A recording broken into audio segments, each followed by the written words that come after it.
like the mob, they're sitting in front of your face and you don't even know it. You know that, right?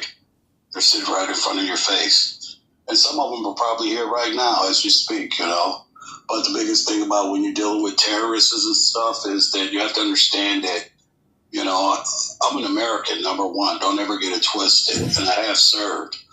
But the point what I would make is that we do a lot of damage to other countries. And sometimes when it falls back on us, we don't take it easily. You know, if you kill one, then we got to come over there and kill everybody.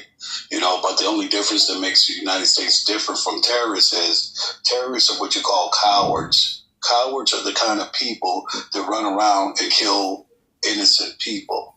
And that's not how it's supposed to be. And a lot of times when you do go to war like Afghanistan and, you know, you go through all that with Gaddafi, I go on and on and on from Pineapple Face and on and on and on.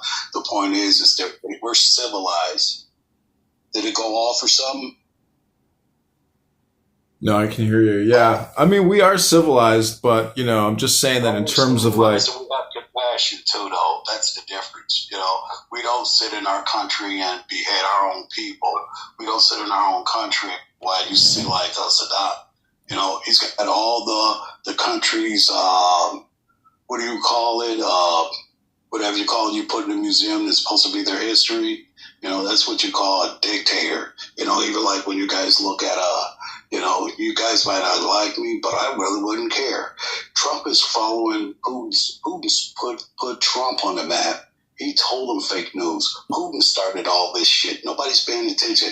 When these puppets made fun of Putin, he took MTV and he put them in jail. And then he let them out. And he took their publication and all that for himself. And those are the things you don't understand with dictators. And these guys says fake news, you know. And I was a big Trump fan before he did what he did. But what makes me mad is he's not a politician. I don't think he thinks rationally. But, you know, sometimes you got to throw in some grapes on top of the apples and oranges to mix shit up. I don't know. You know, but sometimes I look at him, I'm like, wow, you know, but, you know, the politics thing is, you know, he may be good. You know why we're not having any wars? Because they know he's crazy enough to say, oh, I want some of that. Let's do it. You know that, right? That's why they're not messing with us. Why do you think he went down there and invited all those Arabs the last term he did? You know, he let them know, dude, you can look, you can play, but guess what, dude? I'm just letting you know, I'll fuck you up. You know, he's kind of, he's irrational, dude. You know, he's the guy you want if we go to war, though. In the office, I hate to say, you know, it doesn't make sense, but it's the truth.